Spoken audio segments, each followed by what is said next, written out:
Welcome back, everyone, to Game 3 as we're just about to get underway. I'm Michael Francis alongside Jonathan Kaspar. Hello, everybody. Welcome back. Hopefully you have already recovered from Game 2, ready for Game 3. Yeah, we're still recovering. Thankfully, we are being well taken care of here. People are bringing us plenty of ice water, and that's about all I can handle right now is I downed a water. pickle earlier. So did not eat anything.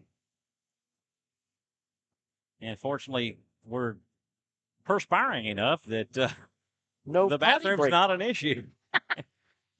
Yeah, that was makes me think of I'm not a huge NASCAR fan, but that was I remember hearing somebody ask, "Man, y'all are out there for 4 or 5 hours and you don't ever stop for pee breaks? What the?" And they're like, "Yeah, you ever been outside in your yard working in 100-degree temperatures all day long? And did you ever pee either?" And they're like, "Well, no, exactly, same situation."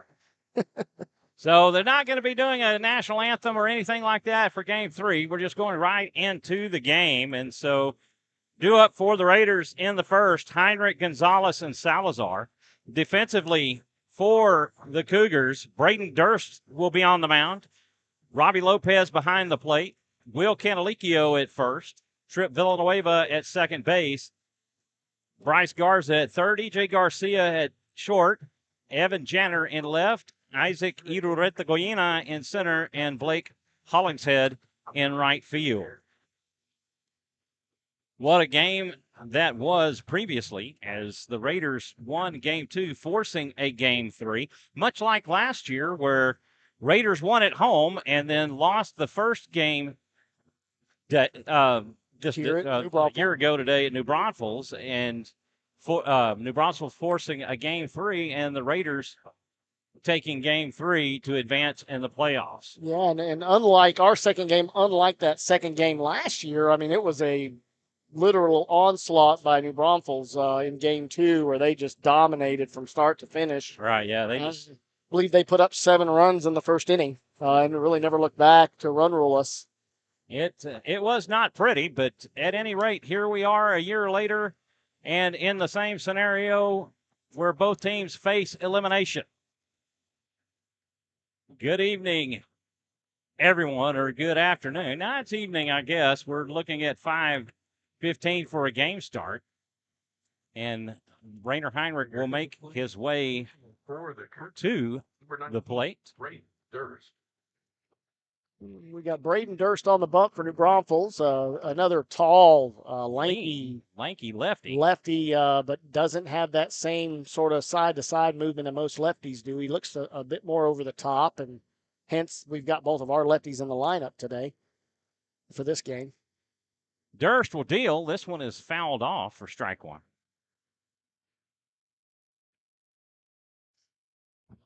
And as was the case in the start of the last game, Rainer jumping on the first pitch. A little foul, though. Durst winds and deals. Gets the outside corner for strike two. And we do have a different ump. Yes. Already making it evident. The former home plate umpire now at second base. Heinrich will foul this one off. And it will fall harmlessly to the ground, and he will get another opportunity.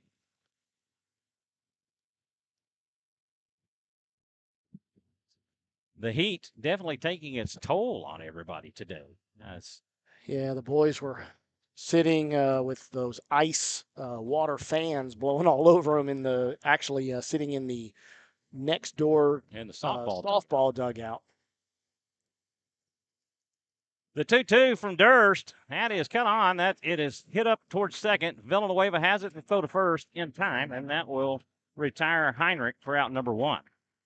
4-3 on the putout. That will bring up Blake Gonzalez, the designated hitter. That was a good one. Had a little setup error there. Don't tell my trade secrets. Durst deals for strike one as Gonzalez takes. Gonzalez, the designated hitter, he's hitting for Carter Heinrich.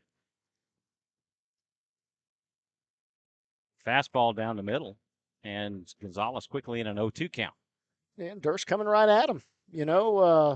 Just what you ask of. Durst winds and deals that one in the dirt for ball one, and the count will go 1-2. There was a slight little breeze trying to help us out a little bit. Again, we're still dealing with the same wind moving out to left field. The 1-2 pitch. This is hit foul, and the count will stay at 1-2.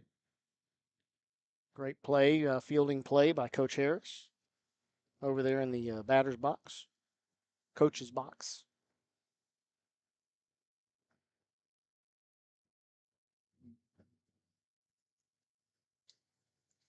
The 1-2 pitch from Durst, a swing and a miss for strike three.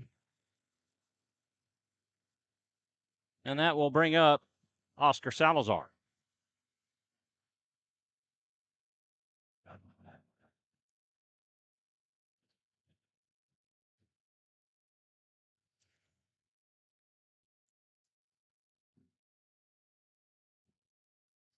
Durst will wind. He will deal a swing and a miss for strike one.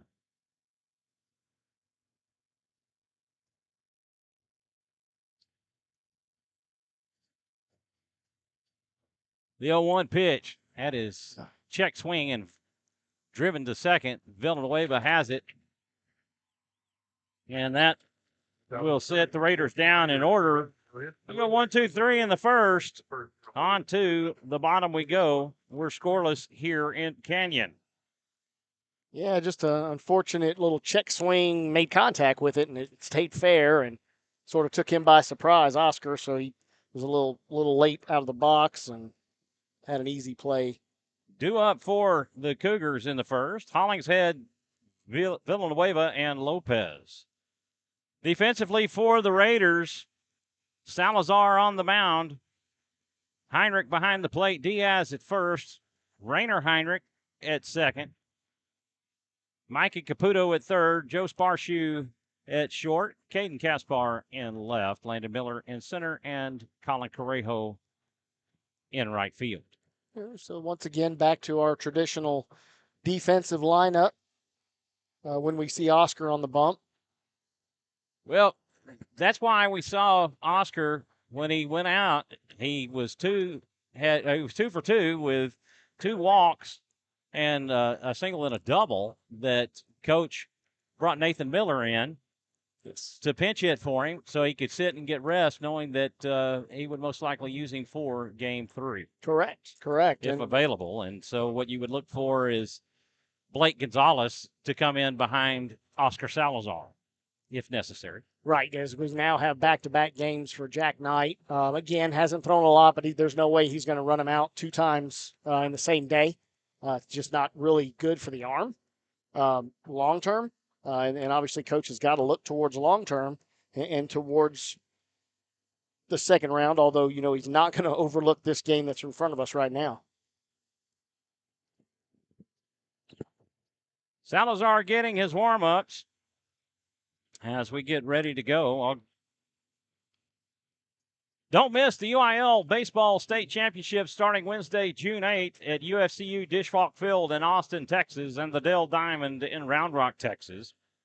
Ticket information and more can be found at uil.org.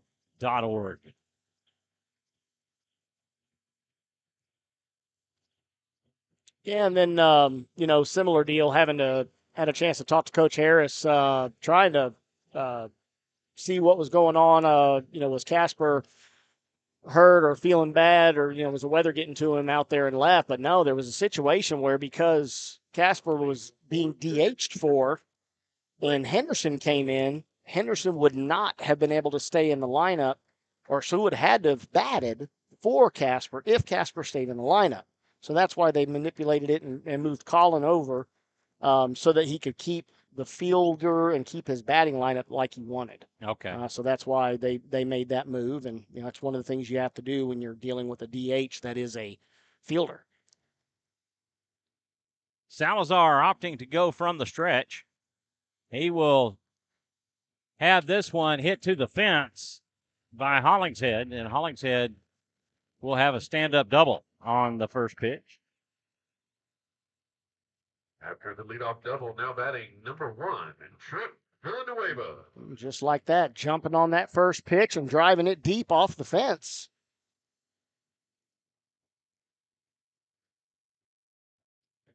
One thing you like about Hollingshead is he plays with a lot of fire. Yes, sir. And a very big presence out there as tall as he is. Brings a lot of passion to the game. And, you know, as an opposing player, you don't necessarily like to see that, but you can appreciate what he brings. First pitch to Villanueva, high for ball 1. He held out like he was ready to bunt and then pulled back on that, but honestly, I don't know what was wrong with that pitch. It was a nice breaking pitch in there and didn't get the call. Salazar comes set. Fastball gets him in the head.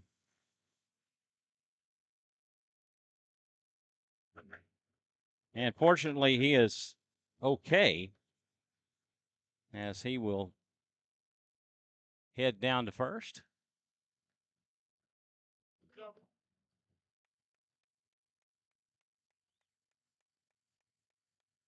Number 3. And obviously, you know, those things aren't intentionally. Just a high fastball got away from him on the inside. A little slick. He's definitely grabbing some dirt now and just trying to get that tackiness back on the ball.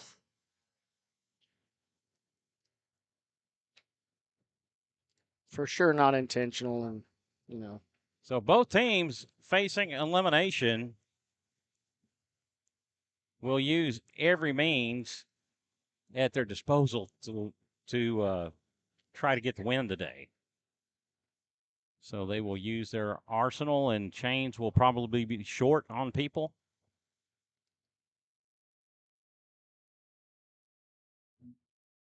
Salazar deals a bunt laid down. The throw in time. Robbie Lopez nearly beat that out. The sack bunt for Lopez will advance the runners. Yeah, and Robbie gave that little as he crossed first, the little safe sign for himself, trying to influence the umpire over there, and that will bring up Will Canalicchio.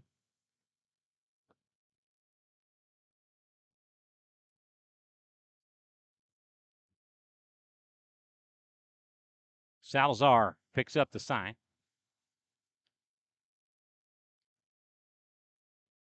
A breaking ball. Wow, not sure where that one missed. Well, similar to our last umpire, they were not really calling that high pitch, and that was in the top half of the strike zone, but looks like it missed high, according to the ump. Just a bit. So different, interesting when you get different umpires, how their strike calls differentiate. Pitch outside for ball 2. You know, I was curious as well, when you have back-to-back games like this, will that initial or the second umpire coming in sort of take off of the lead from the original umpire in the strike zone, or will he just go to his own? The 2-0 pitch, that's in for a strike, and the count will go 2-1. And that was the same height. Lily Kate saying, "Go Raiders. Let's go Raiders." 2-1 the count to Canalicchio.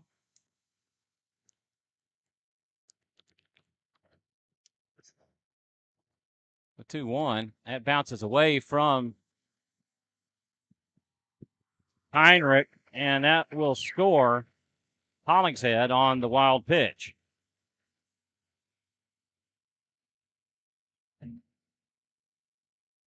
And Canyon takes a 1-0 lead here in the bottom of the first. Villanueva at third. 3-1 the count to Canalicchio. Ball 4. And Salazar will give up his first walk of the afternoon. And that will bring out Coach Harris. And he will have a talk Yeah, it'll take a little moment to talk a little bit. And on comes the Bull Durham reference All by right. the press box. Yeah, that's the advantage of playing at home. 310 down the right field line, 325 down the left, 350 down the right center power alley, 355 down the left, and 365 to straightaway center. And similarly, I think Harris is saying the same thing on that reference is, okay, let's get to. We need to.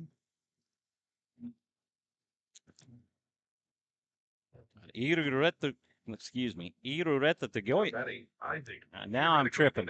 Right? Yes, sir. That's, I guess, how tired I am. Tagoya. Goodness, I'll get it. Why, man? Yeah, why, man? Steps in. Irureta Goyena will step in. And he will take, for strike one, a breaking ball from Salazar. A great talk from Coach Harris. Rewarded by a first pitch strike from Oscar Salazar. Runners on the corners with one out. Fastball in on the hands for strike two. And gets up on him really quick. Irureta Goyena fouls it off. That was definitely not a strikeout there, Mr. Michael Francis. Third time was a charm. Thank you, sir. I was trying to avoid the hat trick. Salazar comes set. Pitch sails high for ball one. 1 ball and 2 strikes to Irureta Goyena.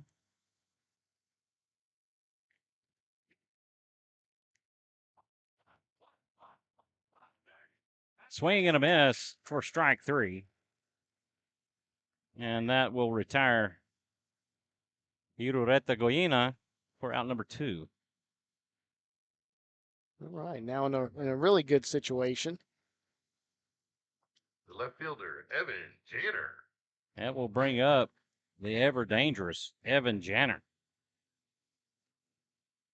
In my opinion, he's been the most impressive at the plate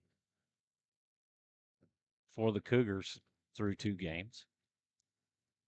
Swing and a miss on a pitch down and away. And he wasn't, again, holding back on that one as we've seen already in the last game. He's willing to give everything 100% on that swing.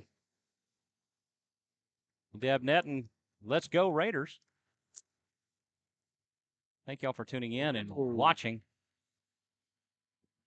Rouse Raider Baseball on SHN Sports on a pitch that goes to the backstop. A wild pitch that will allow Villanueva to score. And, wow, that was 10 feet over the head of Heinrich. It was a definite wild thing pitch there. As he definitely lost the handle on that. For sure. You know, again, just need a rosin bag there to help, with the sweat that the players are obviously dealing with. 1-1 the count to Janner. 1-1 pitch. It's inside for ball 2. Almost got him on the feet. Yeah, that was very close. Janner moved. Not a ton, but moved. You don't want that hitting you on a shin. That's a bad spot. You'll feel that for several days afterwards. Salazar comes set. A swing and a miss for strike 2. And the count goes even. Just like that, two not so great pitches followed up with a perfect strike right down the middle with some velocity on it.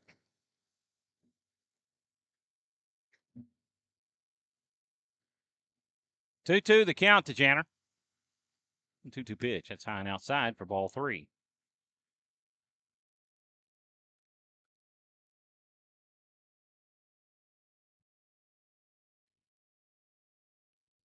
Janner the sixth Cougar batter of the inning.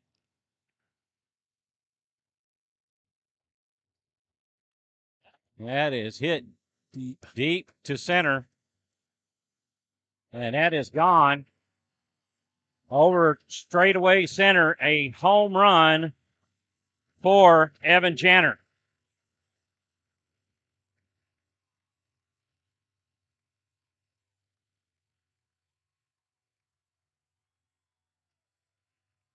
A 2-run shot, and the Cougars have taken a 4-0 lead here in the bottom of the first. Yeah, he, as was the first cut that he swung and missed on the first pitch, similar swing and made every bit of contact with that one. And Landon gave it a good chase, but realized it was going to sail too far. Want to give a shout out to James Swift listening in, father of Julian Swift at Cedar Park, letting us know that CP wins 9-1 and to take care of Dripping Springs. Liberty Hill losing game 2 to Johnson 8-0 in the first inning.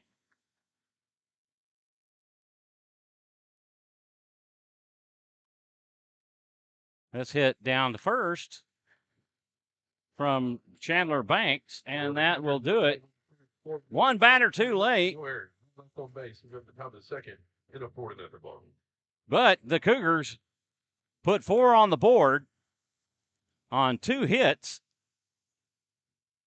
And wow, straightaway center, 365. So you had to imagine that had to go at least 400 feet or better. Well, Going over 365 over the Green Monster there in center field. he definitely wasn't shortchanged on that one. He got it all. He did. And then just that last out, folks, similar to Oscar's situation, it was a check swing that he got a piece of it, and it was just a slow roller right to Colby Diaz and for the easy third out. But as Mr. Francis put it, one pitch, one batter too late on that, where they were able to put up 2 more runs. Due up for the Raiders in the second, Diaz, Correjo, and Miller. It has been a long day of baseball today. And we're just getting underway. Right. In game 2. Game 2 of the day, but game 3 of the bi-district round. Both of these teams facing elimination. But just as the Cougars came back from a 7-1 deficit in game 1 or game 2 of today to tie the game at 7-7. Yeah, both clubs are definitely capable of exploding at any time and putting up several runs. That has already been shown. Colby Diaz makes his way to the plate. Braden Durst on the mound for the Cougars. The tall, lanky lefty will deal outside for ball 1.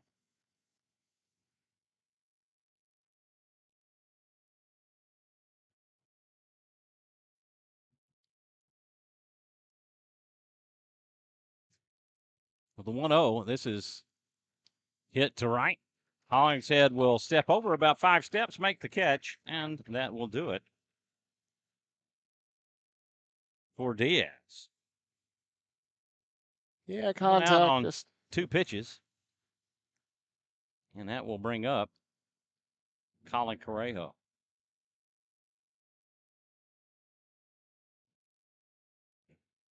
Correjo with the grand slam back in game 2 earlier today. I'm thinking twice on that one. He almost wanted to offer at it, and laid off, and was rewarded with a ball call. Strike call on the inside corner, and that will even things up at 1.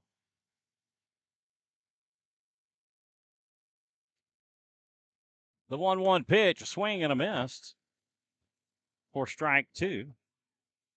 And Correjo down in the count 1-2. And he did take that grand slam on their lefty for Hayden Sims.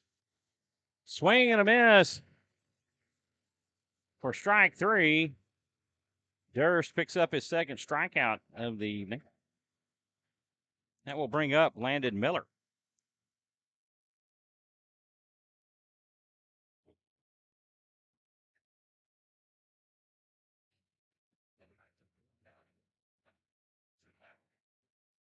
First pitch to Miller, and this is hit out to left. This will be a base knock for Miller. Picking up where he left off. He has had the hot bat today. That will bring up Mikey Caputo. Mikey's looking for that bat that he had last night. You know, be a great time for it to show up here.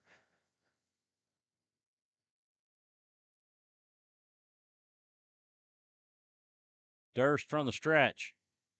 First pitch down the middle for a strike.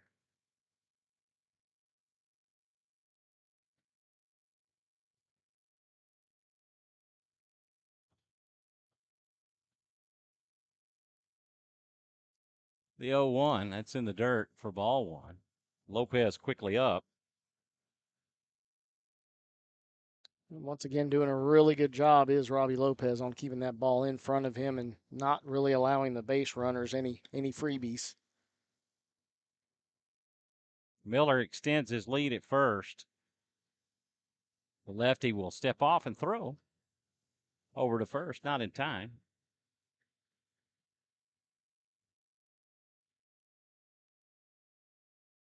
He does have a tell. I don't know if you picked that up. Yeah, if he's going to first, he has a tell. That right there. And he just got caught.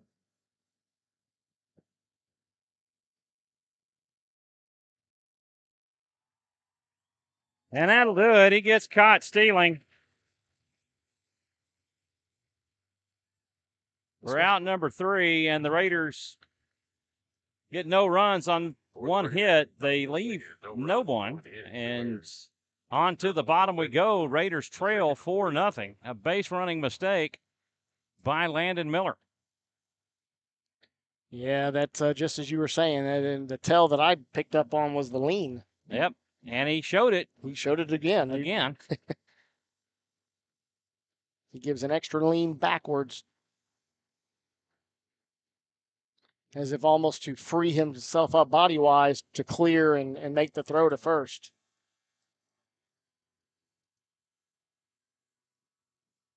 Looking for a little Raider magic here. Oscar Salazar back out on the mound to pitch the second. We'll take a moment to recognize our home run sponsors. Hey, does your vehicle have hail damage or even pesky door dings? The Recon Shop is here to help. We're conveniently located in Cedar Park, and you can get in touch with us at 512-290-HAIL. That's 512-290-4245. Check out our banner by the concession stand. We would love to walk you through the hail damage claim process or remove those pesky door dings, restoring your vehicle's value. We are your paintless dent repair specialist, and to learn more about our service, visit our website at thereconshop.com. Austin Summit Group Realty is proud to support Rouse Raider Baseball and their amazing group of boys and coaches. ASG has been in business for over 22 years and has been ranked in the top 10 by the Austin Business Journal year after year. If you need help with anything real estate related, please call Mike or Chrissy Caputo at 512-671-HOME. That's 512-671-4663. Due up for the Cougars in the second, Garcia, Garza, and Hollingshead. So we get the bottom half and then turn around and right back up to the top with Hollingshead.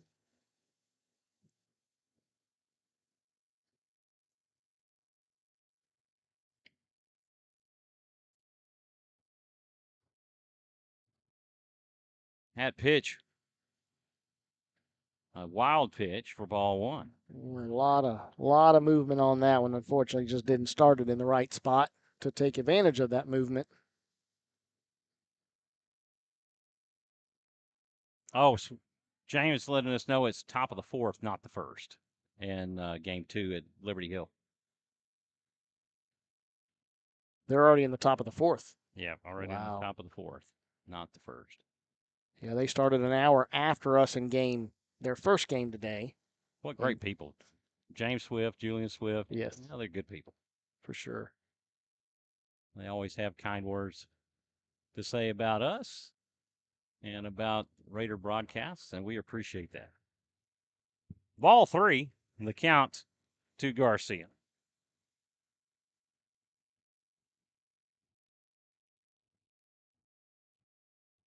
The 3-0 pitch. Gets the bottom corner for strike one. Great delivery on that. Having started out with 3 balls, you definitely want to come back and not allow that leadoff to get on. Got to work to make the adjustments. Ball 4 on a pitch low. And Salazar issues his second walk of the afternoon. Right. And Coach Crimpine is going to make his way out to the mound. And he makes a call to the bullpen. Yeah, already. Of course, we mentioned earlier, unfortunately, we're in a bad spot here, way down, and we've got a black mesh line keeping us from seeing who it is, but it is Mr. Xander Forcell. Xander Forcell coming on in relief of Oscar Salazar. Oscar Salazar goes 1 inning.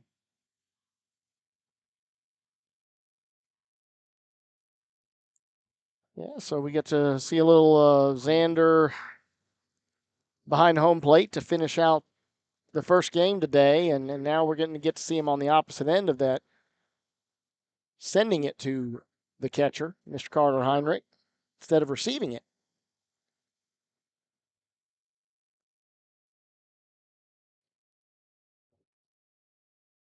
Seen a few Rouse alumni here this afternoon. Saw Robert Martinez's dad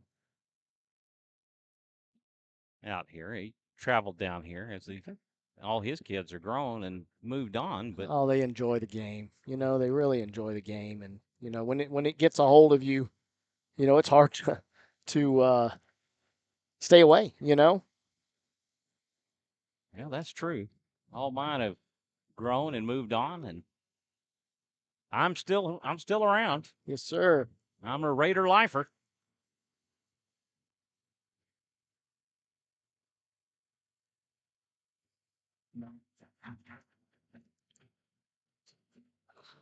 So opting to stick around a little while longer, I guess, for the foreseeable future, as long as they'll have me. Oh, yes, sir. Yeah.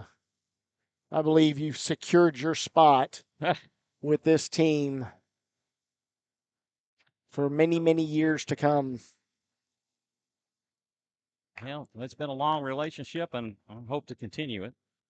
Well, the boys enjoy it. They enjoyed that little quick visit after that game when you came in to talk up Collins' moment that he had in Game 2. Oh, yeah, Joey Bats.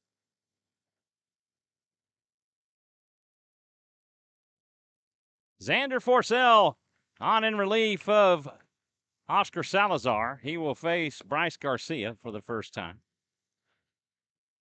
Or Bryce Garza, not Garcia.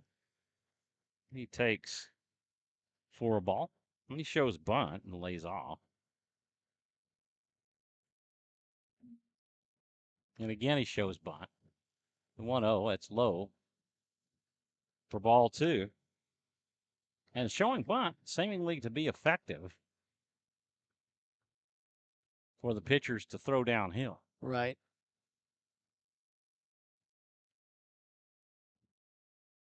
Forcell will deal on the outside corner for a strike as he paints that outside perfectly. Yeah, and then, we are seeing that this particular umpire is liking that lower half pitch, calling it for a strike. Again, Garza shows bunt on a pitch outside, and the count goes 3-1. 1 on with no outs here in the bottom of the second. Raiders trailing 4-0.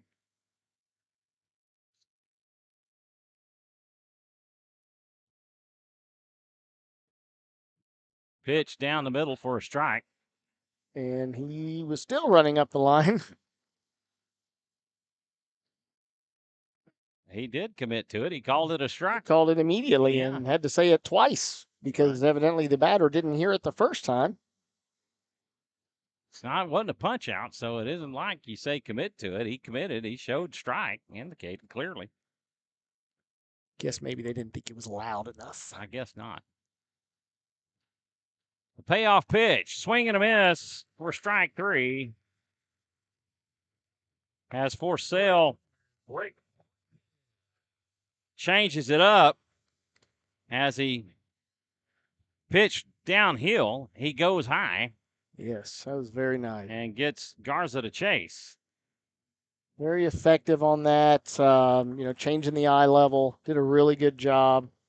I guess with the eye level change, that's sort of why the batter thought that it was a ball. Forsell throws down and away for ball 1 to Hollingshead. Hollingshead with the leadoff double back in the first and came around to score on a Salazar wild pitch.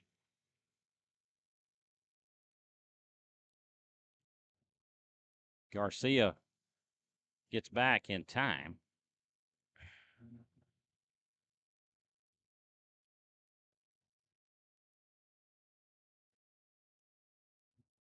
Throw over to first, not in time.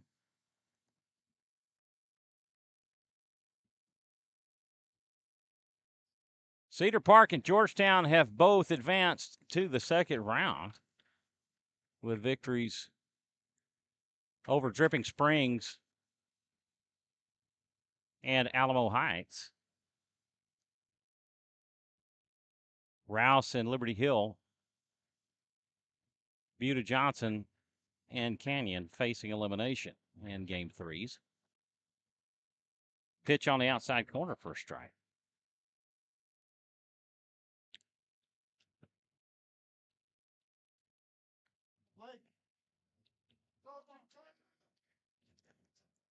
Yeah, looking for updates here as we progress. Liberty Hill in play at the same time as us. This is cut on and hit into right. A little single to right field, and that will advance Garcia over to third. Second baseman, Trip Villanueva. Just a basic little slap, but unfortunately with Colby guarding, keeping the runner close at first, was not able to get over onto that ball.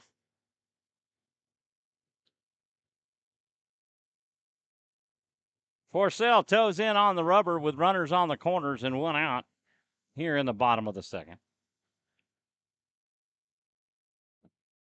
Raiders playing the bunt. Trip Villanueva was hit by a pitch his last time up. Yeah, it looks like he was able to shake that off, which is good to see. Again, no ill will meant from Oscar, just a ball that got away from him, and it definitely finished high in the face. Throw over to first, not in time, as Hollingshead dives back in safely.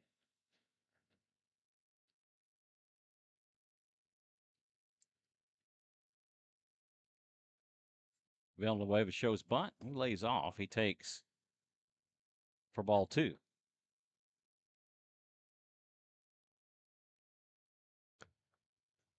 2-0 the count.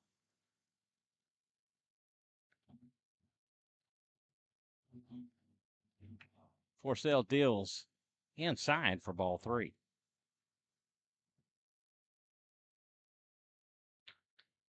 3-0 the count. Yeah, you want to. Coach has a lot of other arms in there, but.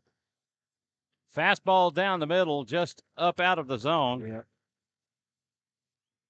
For ball 4, and Forsell issues his first walk of the night. And Coach Krempine making his way out to the mound. And another call to the bullpen. Nathan Miller will come on to replace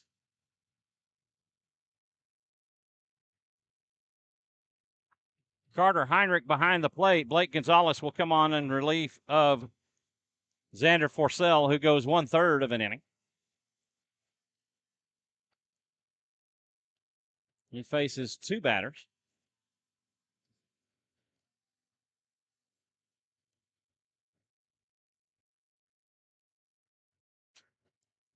Or actually faces 3.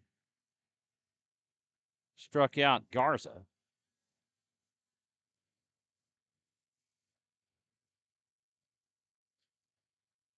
We could take a moment here to play our jingle palette.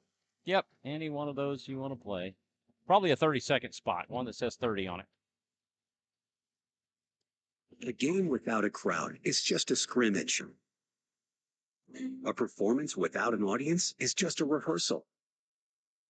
Without your presence, high school sports and the performing arts aren't possible. Ensure that these essential extracurricular activities continue to enrich the lives of students in Texas. Purchase a ticket to your local high school's game or performance. This message presented by the UIL and the Texas High School Athletic Directors Association.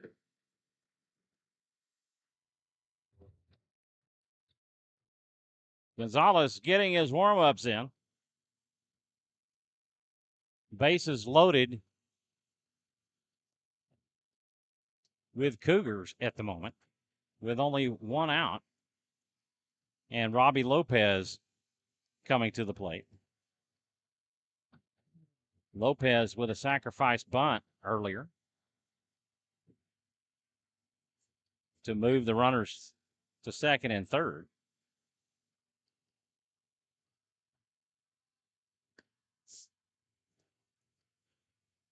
And and Nathan is coming in for Carter. Just Number 3, Robbie Lopez.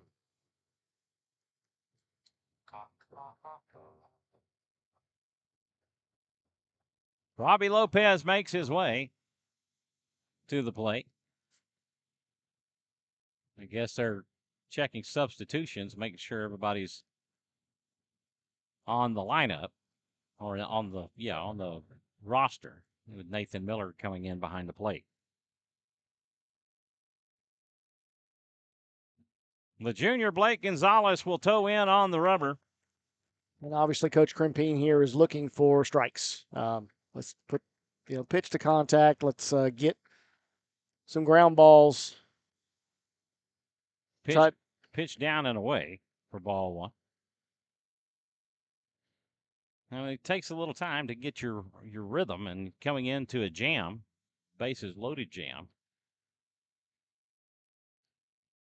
can be tough. A swing and a miss. Yeah, you really got to hope for the pitcher to, really mentally just come in and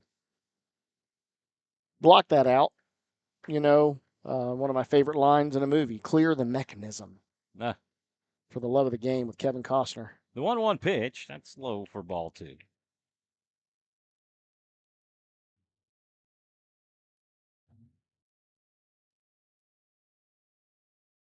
Yeah, and I think Coach Harris is letting them know there was a possible mix-up there as far as what was called by Nathan Miller and what was thrown by Blake Gonzalez. And, Harris is letting them know, hey, go talk to him a little bit. Let them know what's happening. Make sure y'all are on the same page and we don't have any cross-ups. Well, the thing that Coach Crimpine has expressed to me on several occasions with Blake Gonzalez is he doesn't get rattled. You put him in difficult situations, and he says sometimes that's concerning. But the junior comes in. Delivers a great strike there. I mean, just floated in there perfectly. 2-2 the count. Gonzalez comes set. Pitch in the dirt, down and away for ball three, and Lopez works the count full.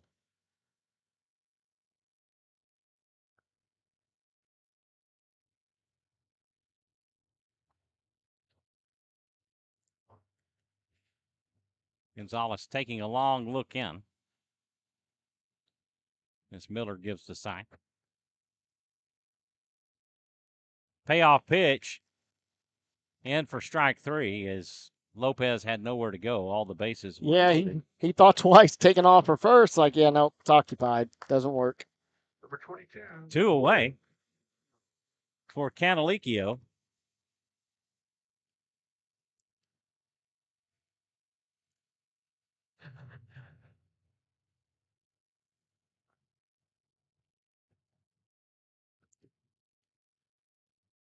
Canalicchio will stand in from the left side. He drew a walk his first time up, and he will take for strike one. Great pitch to get ahead. Looks like all Rouse defenders are playing straight up.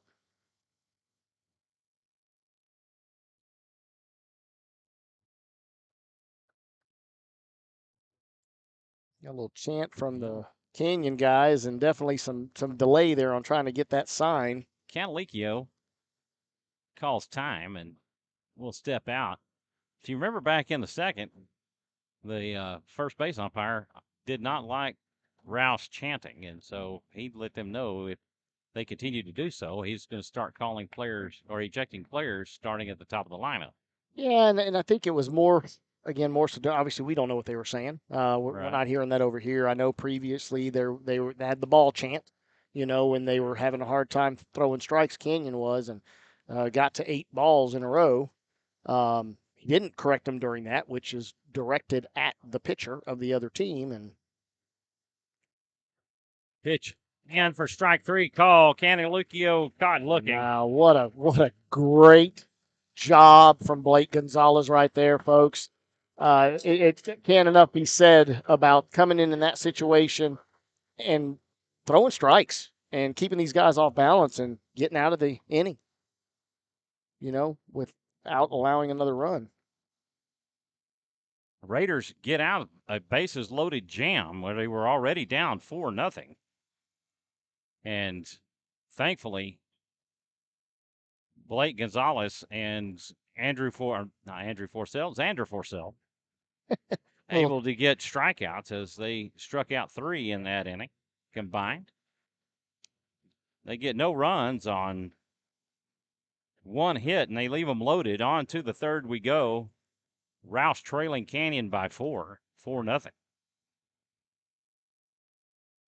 E.J. Garcia had a shutout going into the 7th inning when the Raiders were finally able to put a run across the plate as speedy Sammy Walsh came across to score off of single by Mikey Caputo. Yeah, and a run to save face, right? So you could say that you weren't shut out. Unfortunately, it was too little, too late with EJ having such a dominant performance.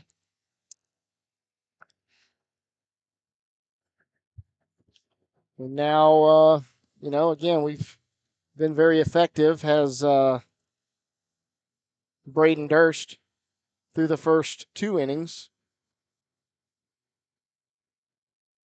Due up for the Raiders in the third. Caputo, Kaspar, and Sparshu.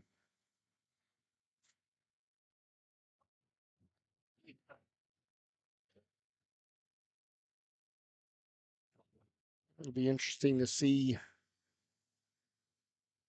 the situation here, knowing that Caputo will take for a ball on a pitch that didn't look like it missed by much. that Oscar was in the lineup.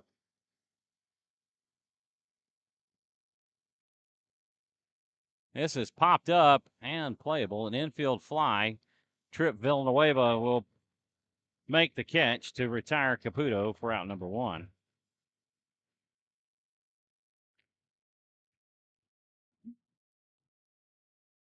That will bring up Caden Kaspar. Kaspar's first plate appearance of the day as he was being hit for back in the first game of the afternoon.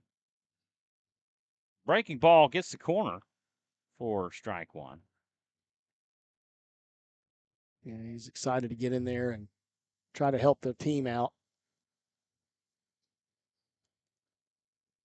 Pitch misses for ball 1. And John Dykes letting us know one of the rules in the dugout, one of the Rouse players in the dugout yelled an inappropriate phrase at the catcher, and that's when the first base umpire gave the warning. The chants were fine. Okay, so that's what. Okay. Yeah, rightfully so. Thank you for that clarification. Very much so. Yeah, we appreciate that. With where we're at, we definitely can't hear all of what's going on. 2-1 the count to Kaspar, and he will take for ball 3. A lefty-lefty matchup. Yeah, and again, I think just with the way that Durst delivers, it's not as big of a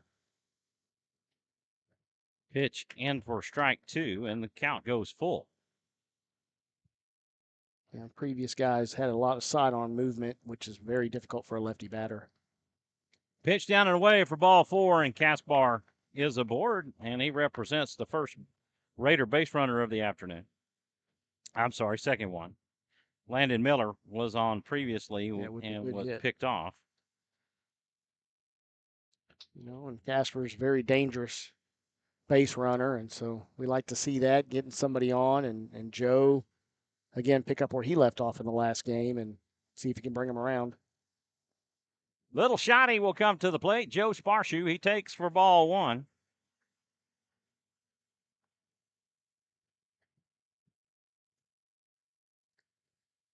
Must be a dad.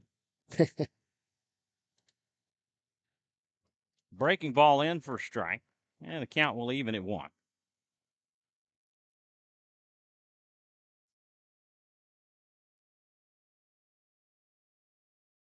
Base runners are a premium, and you don't want to make the same mistake. This is hit out to left. This will be a base hit for Little Shotty, and he has had a hot bat this afternoon. Exactly. Just as I was calling it up, and let's he's the bottom half of the lineup, but being very effective, hitting the ball. You don't have to do anything crazy. String together several hits. You don't have to be trying to swing for the fence. That's a great shot over the infield, in front of the outfield. It's very effective. Rainer Heinrich will make his way back up to the plate. He grounded out to second his first time up. He's 0 for 1. He will take inside for ball 1. Already noticing our guys are being very patient there and drawing several pitches here from Durst. It's possible that they're trying to see if they can run that pitch count up and get him out, because they may not have anybody after this. Heinrich pops this one up and out of play. Yeah, it gave Garza gave chase to that one. Unfortunately, the dugout got in his way. Garza is a fiery player too. Yeah, he's very athletic. He's played the hot corner over there at third, and has been athletic in both games that we've played so far.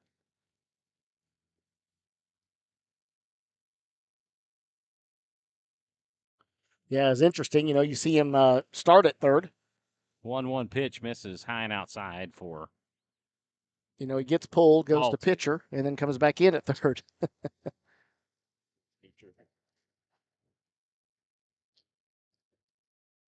Durst comes set. Thank you. This is hit out to left, and that will be a liner right to Evan Janner for a quick out. Definitely squared that one up, but unfortunately, they had somebody sitting in that spot. He didn't have to move much. We thought it might drop in front of him, but no, it stayed aloft long enough for him to be able to move in on it and make the catch. Yeah, a lot of topspin on that, correct. And unfortunately, just not enough to get it English on it. Nathan Miller on deck. Blake Gonzalez struck out his first time up.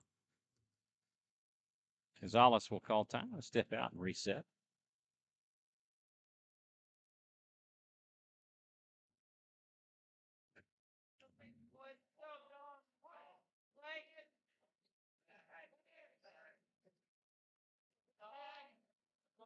First pitch misses for ball 1. 2 on with 2 out. Once again, a very close pitch there. Durst comes set. The offering just misses low for ball 2. Pretty nice looking pitch, in all honesty. Both of them were. One just high, one just low. If that's how the ump called it.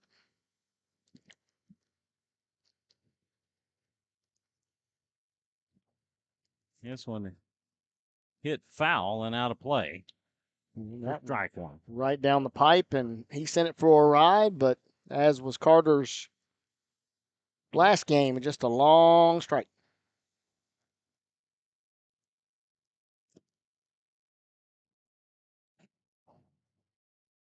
Gonzalez could bring this within 2 or within 1 with a good swing deep to left. And this one is going to drop off the glove, and that will be an E7.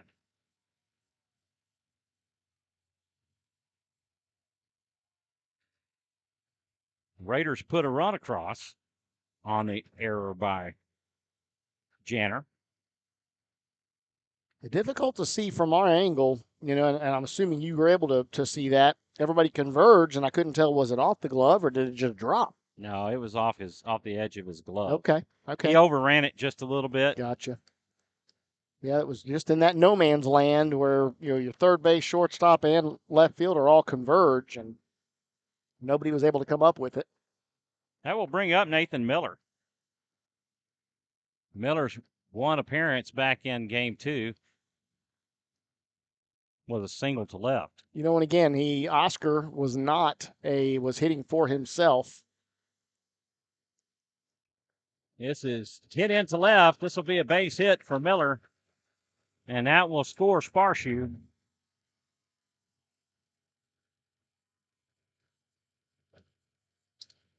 Miller with a hot bat this afternoon.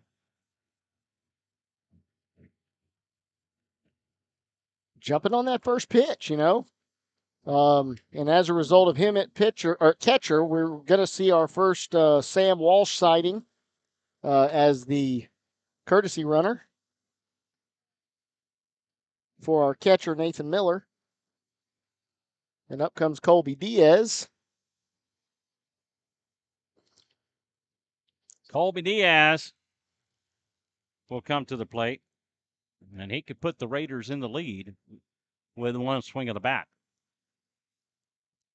Yeah, and as I was discussing earlier, Nathan comes in for Oscar. Oscar was the pitcher, but he was hitting in that position because Carter was being DH'd for, so that's why Nathan now stays in. Durst will deal. This one fouled off as the hitting catcher for strike 1.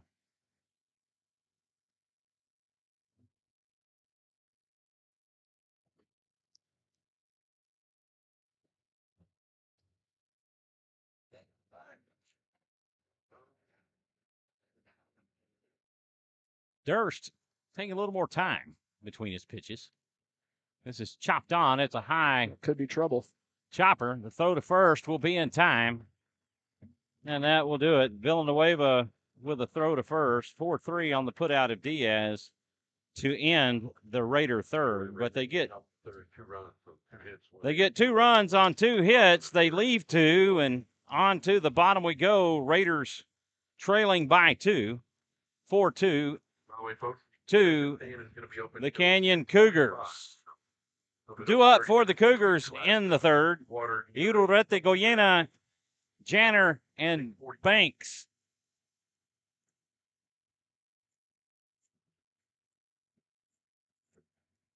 One thing about it, when you play in these series games, you actually get familiar with all the names of the opposing team. So it's almost like you're able to call your own team, right? You become that familiar with them, and so yes, exactly makes it easier to broadcast. I have to admit, sitting in these chairs all day has been kind of tough.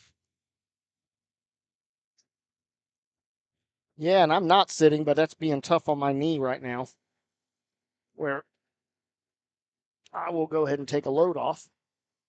Blake Gonzalez back out to pitch the third. He came on in relief of Xander Forcell. Yeah. In the second inning. He came in with bases loaded and got back-to-back strikeouts. Yeah, noticing we've got a young man from the Canyon dugout doing a great job of trying to keep these umpires hydrated, making a run out in every half inning and seeing if they need any water. Well, baseball, get the whole gamut of weather, right? It's like when we get this thing started in February and even into April, we were having some very cold evenings. So yeah, I still got a jacket in my truck that was lent to me by Blake's dad, Philip Gonzalez, and I have yet to, unfortunately, meet up with him to be able to get that jacket back to him. And he reminds me each time, say, it's my favorite jacket. Don't forget. Right? I ain't forgot it. It's in the truck. Isaac Goyena makes his way to the plate to lead off the third, facing Blake Gonzalez for the first time. Goyena struck out his first time up, a swing and a miss for strike one. Great breaking pitch to start off. Goyena. Yeah, you're getting a little better. This one is popped up. In play. In play. Correjo will get to it in time, and that will retire Goyena for out number one. Yeah, that was just in that spot, that it could have been in doubt, but there was luckily enough time for Colin to get over to it and make the catch. Phil says that's his favorite jacket. He's letting you know he wants it back. I've got it, buddy. I've got it, man. Janner with a home run his last at bat. He's 1 for 1. He will take first strike. That was a bit on the suspect side there. The call going the way of the Rouse Raiders. Janner was in a full count when he hit that 2-run shot. That will go to the backstop for ball one. 1-1 the count to Janner.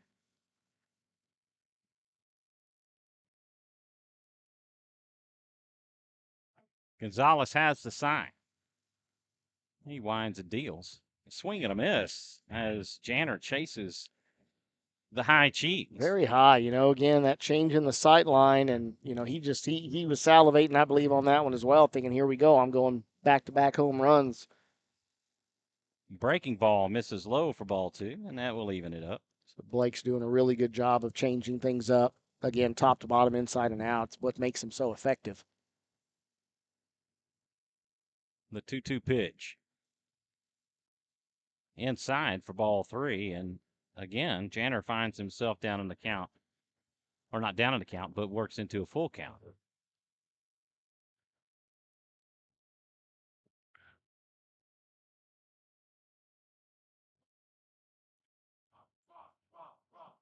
The pitch from Gonzalez, that's fouled off. Count stays full. Yeah, again, great pitch. Janner doing an awesome job of staying alive. Could easily have been walking his back to the dugout after that pitch.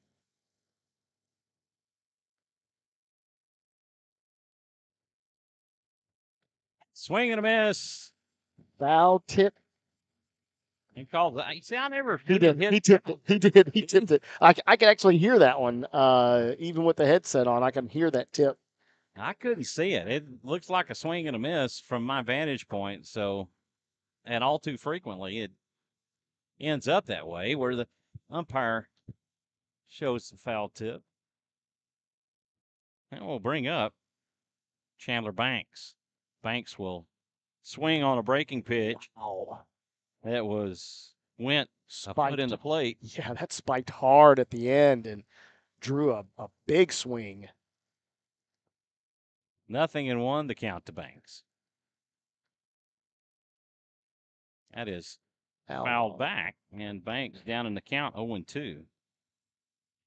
One thing about both of these teams, they got kids that are hitting up and down the lineups. Oh, very much so. And that's why they're here, right? Yeah. They're not. Fastball, this is lined into right field. That'll be a base hit for Banks. And then that's the one thing that separates playoff teams from the teams on the bottom half of the district that didn't make it, is right. the ability to have effective base hitters up and down the lineup. That will bring up E.J. Garcia. Garcia drew a walk his first time up. And Banks he's been solid in that DH spot for the Cougars throughout this series. Yes, sir. Garcia will foul this one back for strike one. Yeah, that's what I'm saying. That one just deflected off the pole and almost made it back to us. Once again, Blake getting ahead of the batter. Banks extends his lead at first. The 0-1. Miller to throw down to second will not be in time as Banks will pick up a stolen base.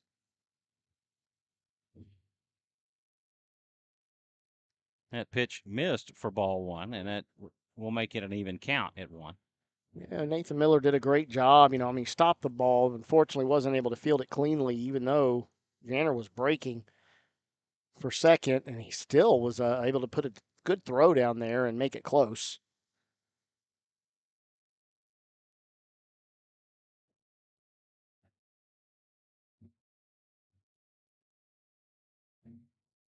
And 1-1 count as somebody says, "What's the count?" And right. Umpire was obliged. 1-1 the count to Garcia is the Gonzalez. This one fouled off for strike 2 as Gonzalez deals.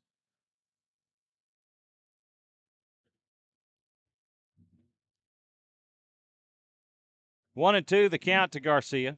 2 away with 1 on here in the bottom of the third, with the Cougars leading the Raiders 4-2 in this elimination game. This is popped up. Just a shallow. Is in shallow center field, and Landon Miller lays out for it, and he is on the ground. It looks like he may be hurt. I don't think that was Landon. I think that was Rayner. Oh, was that Rayner? I think.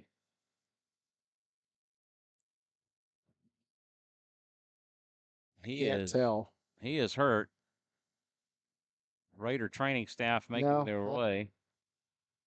No, that is Landon again, and unfortunately, that he has just been abusing himself over the last couple of games. That will score Banks from second, as Garcia will pick up the single. Not sure. It looks like he may be cramping himself.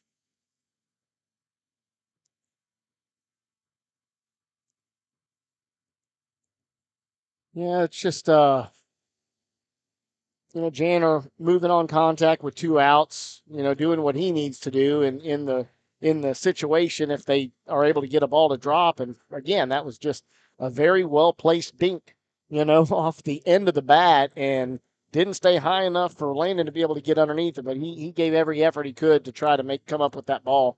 Well, that stolen base by Banks put him in scoring position, and he ended up coming home on that single by Garcia.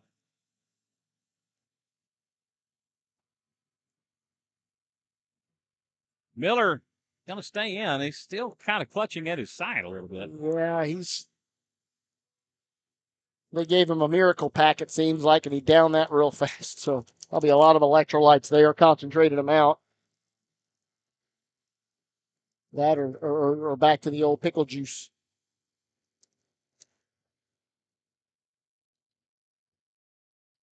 That will bring up Bryce Garza. Garza struck out back in the second. He struck out by Xander Forcell.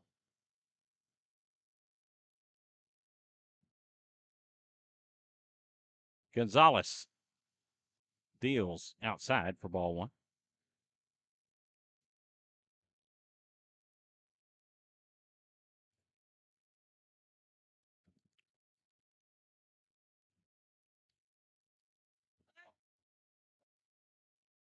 Gonzalez comes set. He'll deal inside for ball 2.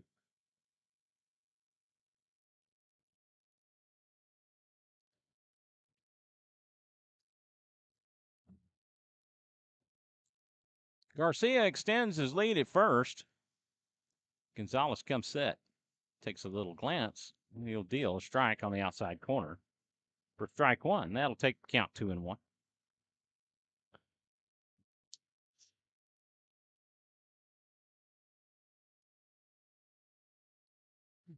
Yeah, just a little lull in the excitement of the crowd.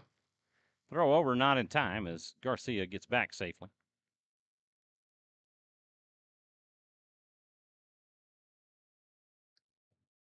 Two and one, the count to Garza. The 2-1 pitch. A breaking ball misses low for ball 3. Great job of trying to get him to bite, but man, he just was not having it. He did a great job of staying disciplined there and laying off that, as good of a pitch as it was. 3-1, the count to Garza. Fastball for a called strike. And again, Garza took off and will come back. He did that previously. He was about halfway up the line, had his previous at bat, and ended up in a full count and struck out.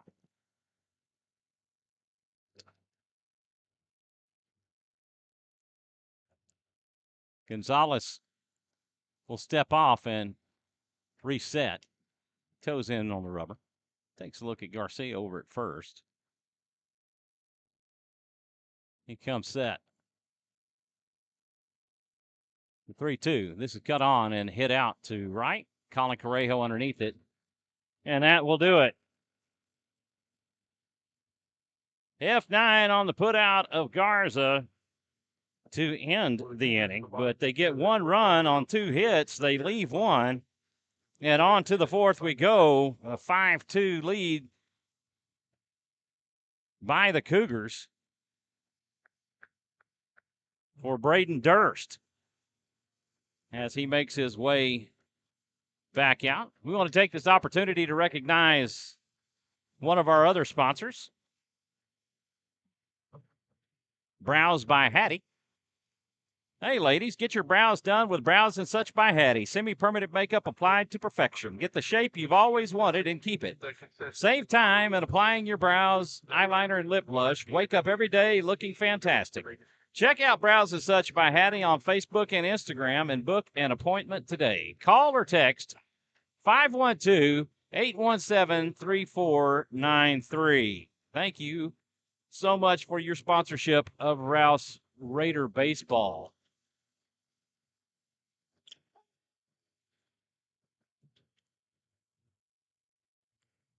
Yeah, we definitely can't stress that enough, how much we appreciate all the support that we've had, not just this year, but all every year, that Rouse has been here. The program can't survive without contributions from the community and friends, family.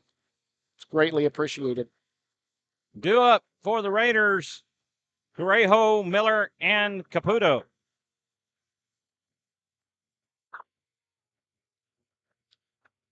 And again, no defensive changes to be made yet. And I think that'll stay in effect until we see a change on the bump. Lefty-lefty matchup with Durst on the mound.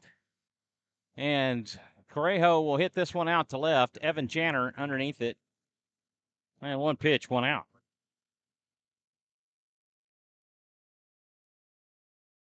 Yeah, decent contact, just unfortunately not a lot of pop behind it. That will bring up Landon Miller. Miller with a single back in the second. Seems to be walking well.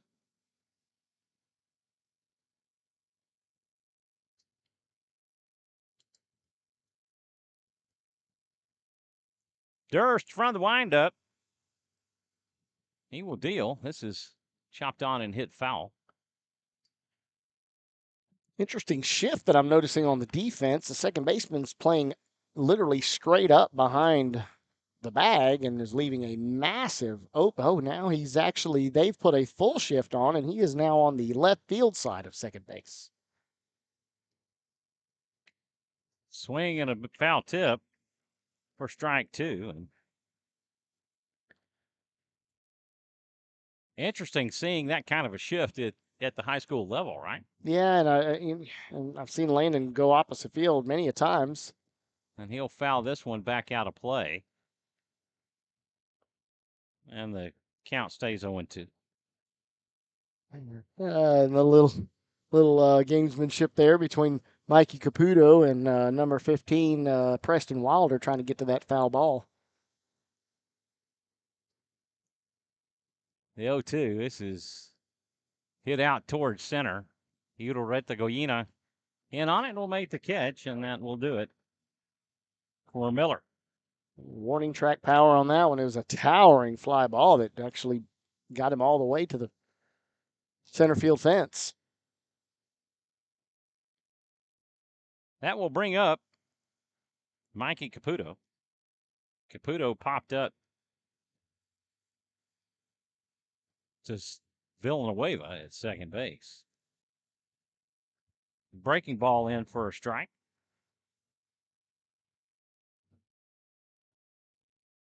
Durst has only thrown 5 pitches so far. I make that number 6 in this inning.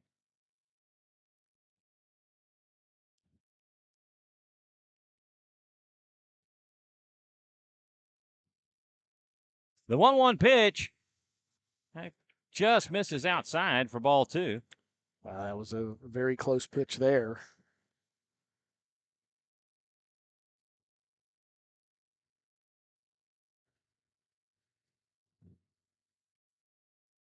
This is hit out to right. Hollingshead calling it, makes the catch, and that will do it for the Raiders. They go in order in the 4th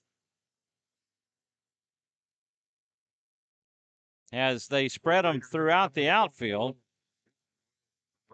One to left, one to center, and one to right. And on to the bottom we go. Raiders trailing by 3. Blake Gonzalez makes his way back out to pitch the 4th. Due up for Canyon, Hollingshead, Villanueva, and Lopez.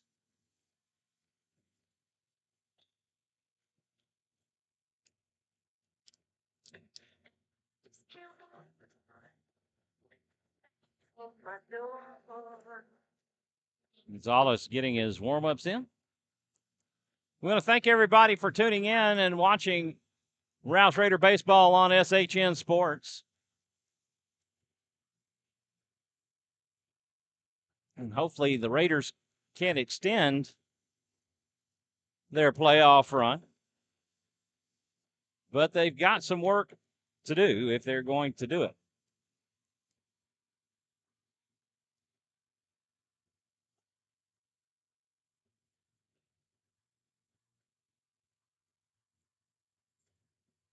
It's like we're an hour and 15 minutes into this contest. And Leading at up the to bottom of the plate, 4th. Blake Hollingshead.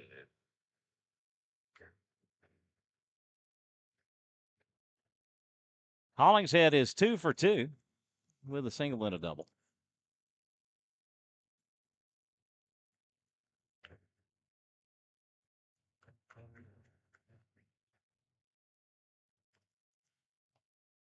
First pitch in for a strike from Gonzalez.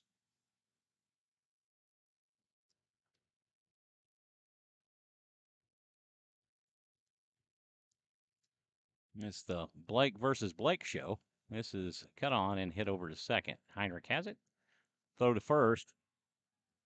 Pulls him off the bag.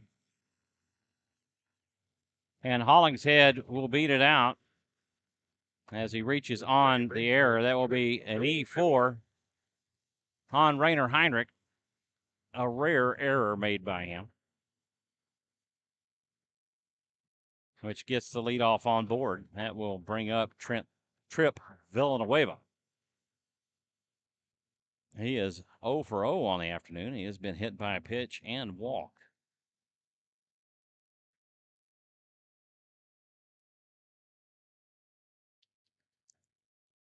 From the stretch, first pitch offering. This is fouled down the first baseline for strike 1.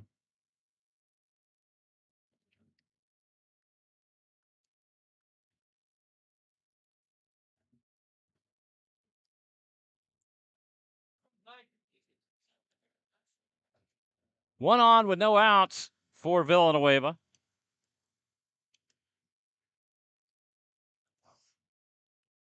This is lined up the middle.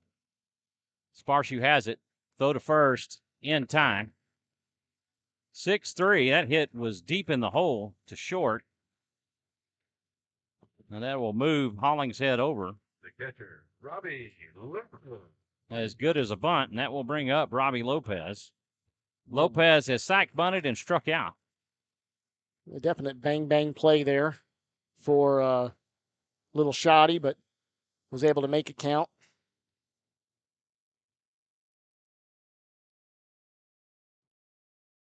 Gonzo comes set. The pitch. Not sure where that one missed. Maybe just a bit inside. Yeah, Nathan was able to get a glove on there, and unfortunately, the way it's a little awkward, couldn't quite frame it.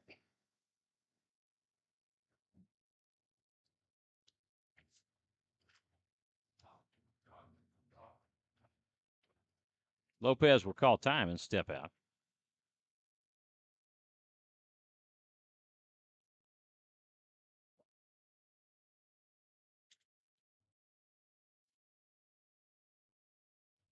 Gonzalez again comes set. The pitch. That's high for ball 2. I did get an update here on the Liberty Hill Buda Johnson game. Liberty Hill is down 9-2 in the top of the 6th. Breaking ball. Wow. Ooh. And Miller turns around and Asked, and he said it was up. wow. That was a good looking pitch.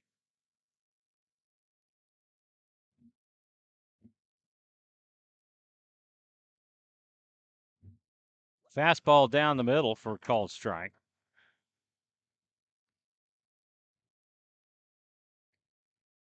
That was a pretty hard squeeze on that last pitch. Yes, sir. Hopefully he'll be able to make up for that a little bit later. This is hit into left. That'll be a base hit for Lopez. Hollingshead will hold up at third with runners on the corners. Number 22, Canalicchio. That will bring up Canalicchio. Canalicchio is walked and struck out looking. Wyatt West will come on as a courtesy runner. A courtesy running specialist. Specialist, our version of Sam Walsh. Their version of our Sam Walsh, should I say. Right.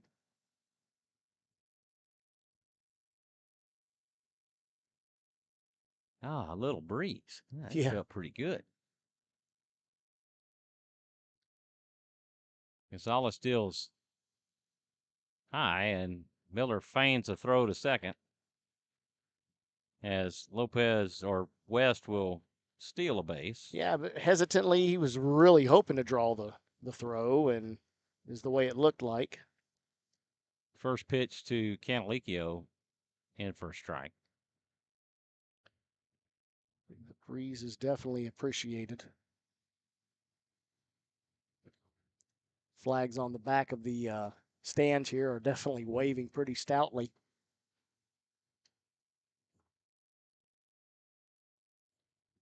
Want to know the count to Canalicchio.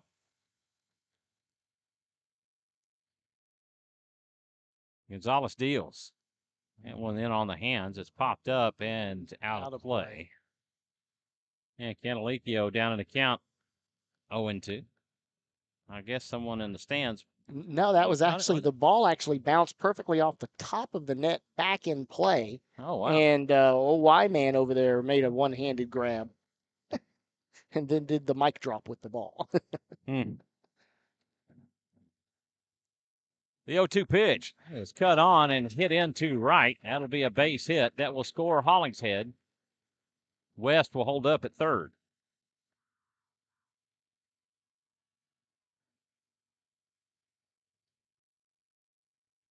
Canalicchio with a single.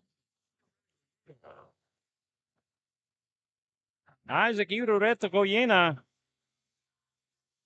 will come to the plate. He's 0 for 2. He has struck out and flown out to right.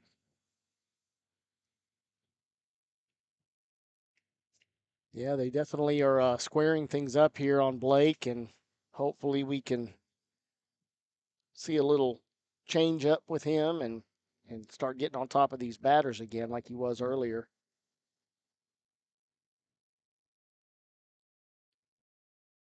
Pitch misses low, and Canalicchio will advance down to second on defensive indifference.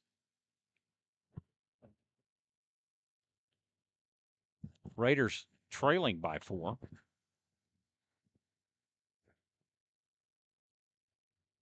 Runners at second and third. And offered it, check swing. Obviously was not called a strike, although I don't know really where that missed. It was a great pitch.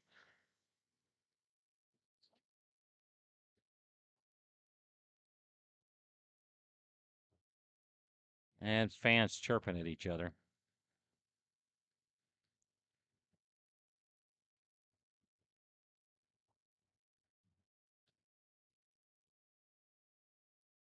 Ball misses low.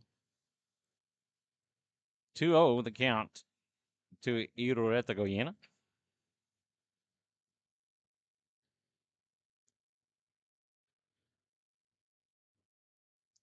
2 on with 1 out here in the bottom of the 4th.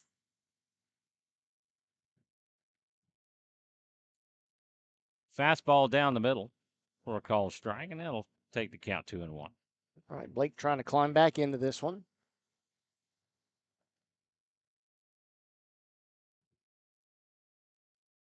It'd be great to see a quick little out here.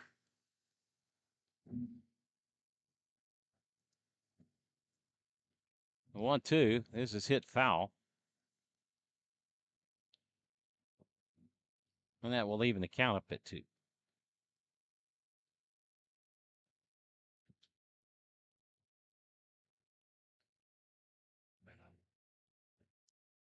Yeah, for sure. Interesting to see what the pitch selection will be here, as Ureta has been really not missing much these last couple of at-bats.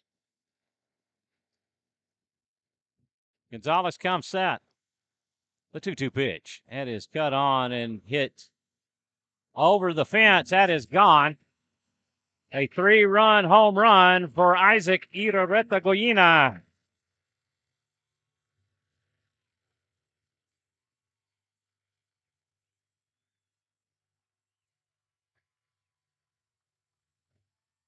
And that was a no-doubter. Yeah, Kaspar just turned and watched it. That's all he could do. He took about 2 steps, and he's like, that's gone.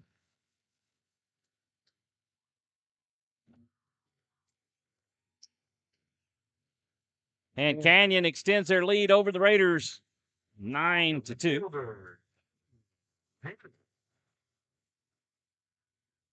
And immediately you got to wonder, was that ball located where Coach was wanting it? He definitely held it up a little high and got on the inside slot for.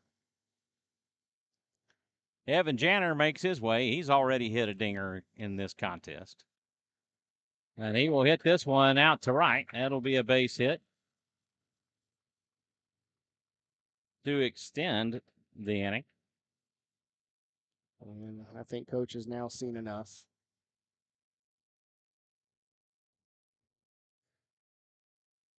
Coach Crimpine will make his way out to the mound.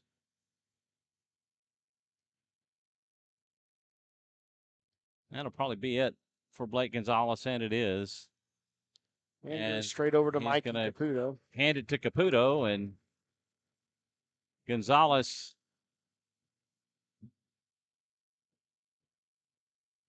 will make his way out. But we're still needing a third baseman. Yeah, I don't know if he's an alternate. First alternate after a stretch. 80-1 odds won the race today. Wow. 8-1. Second Yeah, period he of just had to the go in and switch out gloves. He's got his pitching glove and his fielding glove, as most of these guys do, that are in multiple spots.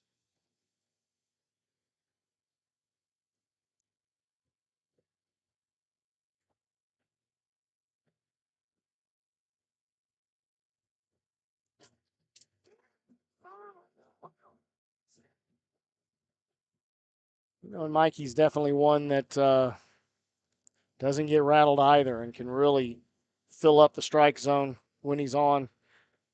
Something that coach is really needing at this point, and trying to keep it close enough that we can get our bats hot and make a run at this.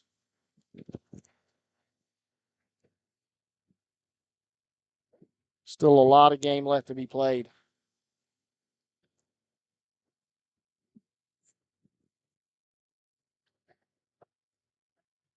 Raiders trailing by 7 here in the bottom of the 4th. 1 on with 1 out.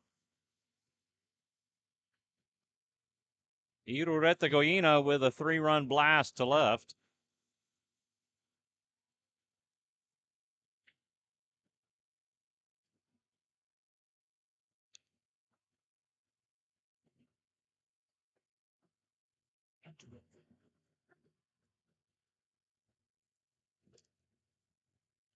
I think we'll get to see a couple more pitches here, and I think they'll turn him loose. And again, Blake does move over to third, which he was very effective in the first game starting over there. Now hitting number 4, Chandler Banks. Chandler Banks will come to the plate. He is grounded to first and singled. And came around to score back in the 3rd. Had to throw the sign down for water relief. Thank you, thank you.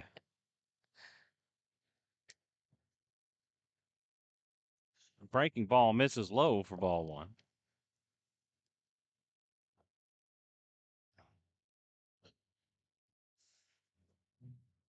Want to know the count to Banks.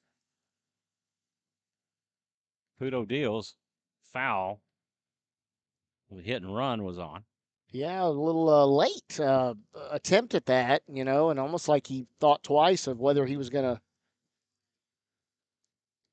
take a hack, and he did. Unfortunately, the runner did have to come back, would have had a great jump on that pitch.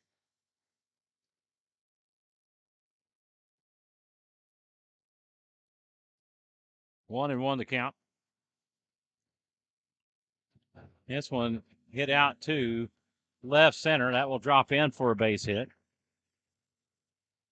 And Banks has just been solid in that DH spot throughout this entire series.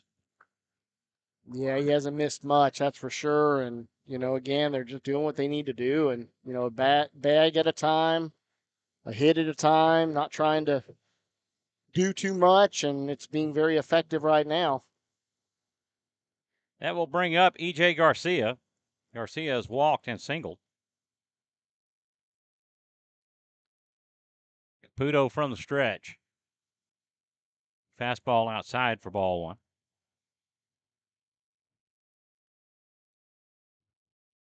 Have more action going in the Raider bullpen. A couple of guys up. Curveball. Wow, that one almost looked like a knuckle curve. It did. It had a lot of movement on it coming in like it did. And Had no spin. Right? You can see the... Could have been the slurve. Right.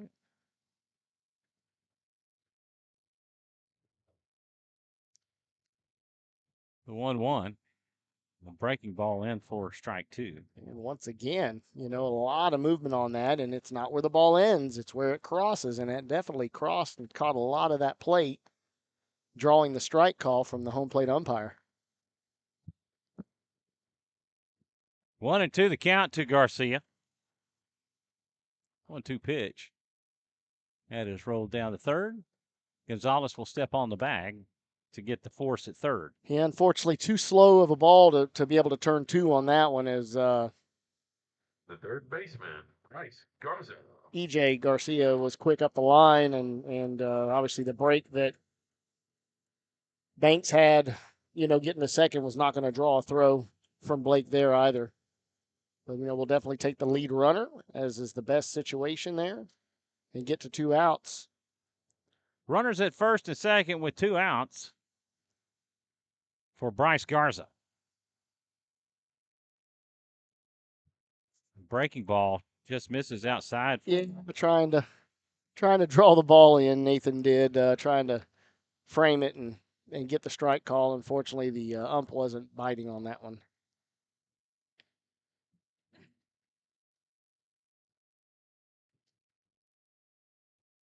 The 1-0 pitch from Caputo. That's high and inside for ball 2.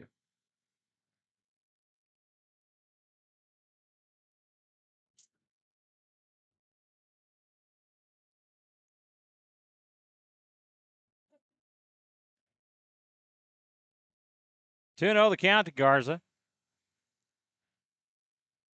Garcia at first and Banks at second. Pitch high for ball 3. Mikey getting behind here quick, and, he's got a place to put him, with 2 outs. So, again, you don't want to put it in somebody's wheelhouse here and let him turn on one. Fastball high for ball 4. And that time, he was able to do it on the first try. Right. Well, Garza, honestly, I was waiting because that was another borderline. Yes, it was for sure high, but, with the way it happened the last couple of times with him at bat. Blake Hollingshead makes his way to the plate. He led this inning off. He reached on an error, a rare throwing error by Rainer Heinrich.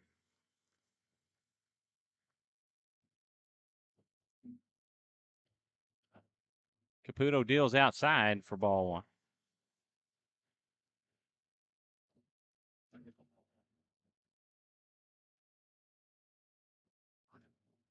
Yeah, again, being very careful with a dangerous hitter here. This is hit out to left, and that is a fair ball. It is going to go to the fence. That will score 3 runs. A stand-up triple as he just beat it out.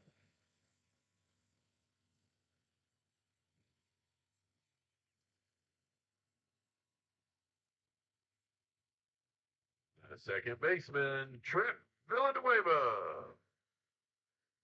And just like that, dangerous hitter. Scored 8 runs in this inning.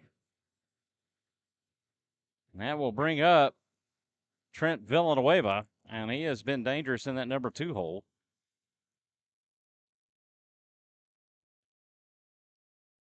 Villanueva will call time, step out, and reset.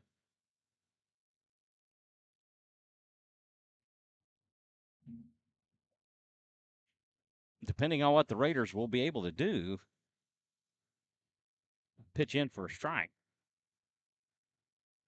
Unless they can put some significant runs on the board, they may be run ruled after this next inning.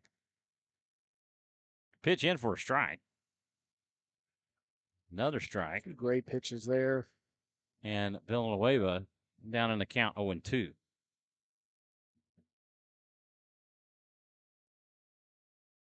One on with 2 outs.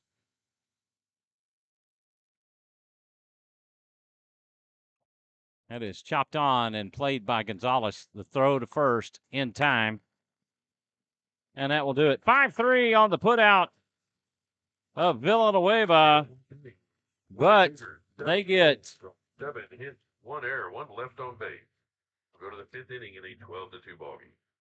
1, 2, 3, 4, 5, 6, 7 runs. I think I said 8 a while ago, but 7 runs in that inning on 1, 2, 3, 4, 5, 6 hits. And that's enough for a game, right? That's 6 hits in 1 inning. Yes, sir. A lot of games you see don't get that many hits. That's correct. And Raiders down by 10. They have to get a run across to extend the game. And due up for the Raiders, Kaspar, Sparshoe, and Heinrich. That would be the 8, 9, and 1 hitter. And we had a good outing. Kaspar getting on and scoring and earlier in the game, with some good base running, good hits. Hopeful we can get the same outcome here and get started in this inning. And again, we need one to stay alive for the rest of the game. But, we would obviously like 7 or 8, 9 or 10 would never be. Yeah, I mean, wow. Wouldn't that be something if you could string 10 hits together to tie this ball game in one inning? I'll tell you, and I mean, Canyon did it almost, earlier, tying the game, obviously, by getting their 6 runs in the 1 inning. But we're way beyond the peck-away theory right here. You got to have it in chunks at this point. Hey, four each inning over the next 3, right? It's doable. We only need a 4-3-3 to tie, right? Over the next 3. It's definitely doable. We've seen well, you got to hold big them off. offense. We've been unable to hold them off so far. Right.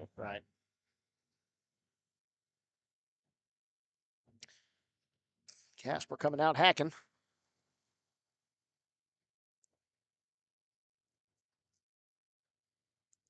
Nothing in 1, the count to Kaspar.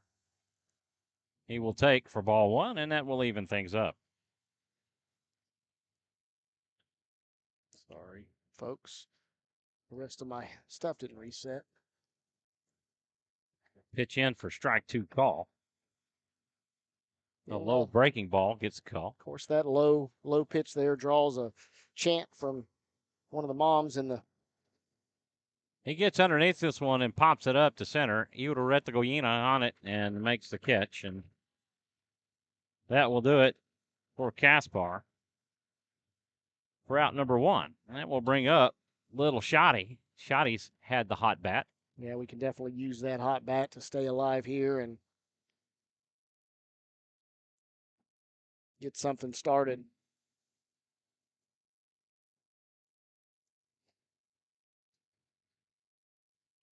Gosh. A little chopper back to Durst. The throw to first. That's the little check swing and a bloop out to the pitcher. That'll go 1-3 on the putout of Sparshoe, and that will bring up Rainer Heinrich. Raiders are down to their last out. Canyon smelling blood at this point, I guess you could say, in a nice kind of way. Yeah, I've never seen so many check swing hits. Obviously dinks, back. Obviously, they're not going to go anywhere. There's nothing on them. Breaking ball in for strike 1.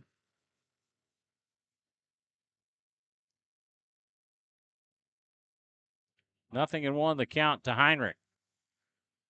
Gets the outside corner for strike 2. And Raiders down to their final strike. Blake Gonzalez on deck. Durst winds and delivers. This is chopped on, hit foul.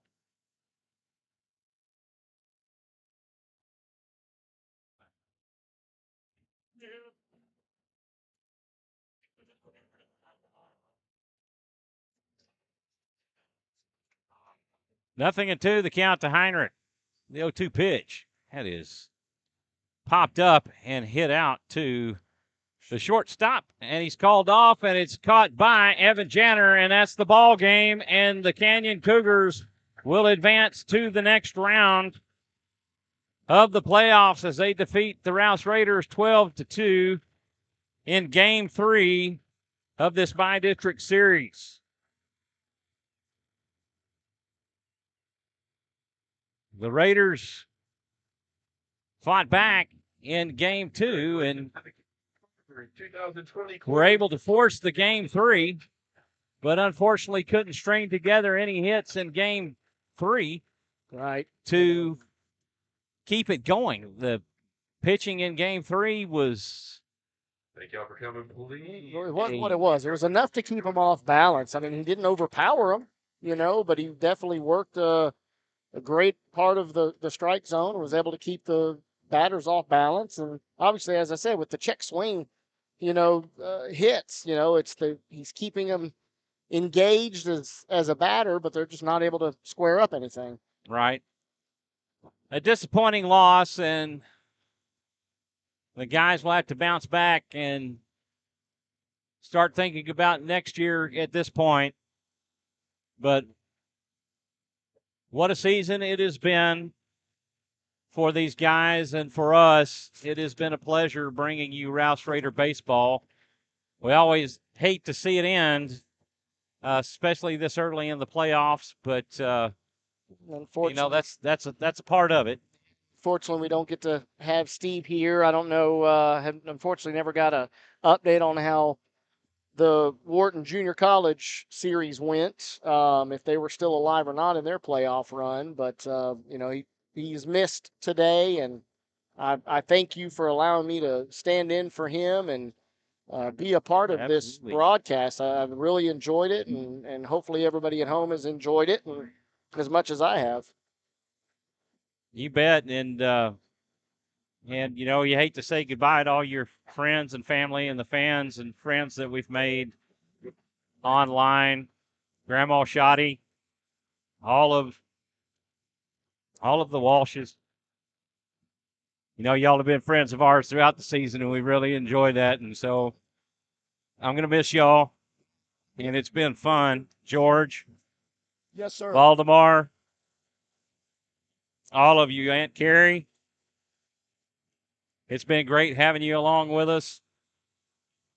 Along for the ride. And enjoying it. And I wish you all the best, and look forward to seeing all of you again next year. Yep, and we won't say it's over, and we will not say goodbye.